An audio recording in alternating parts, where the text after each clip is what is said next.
नमस्कार. आम्ही रायगड जिल्हा परिषद शाळा भोगाव खुर्दचे विद्यार्थी तुमच्या समोर एक कविता सादर करत आहोत.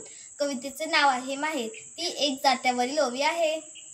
तापी काटाची चिकन माती ओठा तरी बांधू ग बाई, असा ओठा चांगला तर जात तरी मांडू ग बाई, असं जात चांगलं तर सोजी तरी दळू ग बाई, अशी सोजी चांगली तर लाडू तरी बांधू ग बाई, असे लाडू चांगले तर शेळाच्या पदरी बांधू ग बाई, असा शेळा चांगला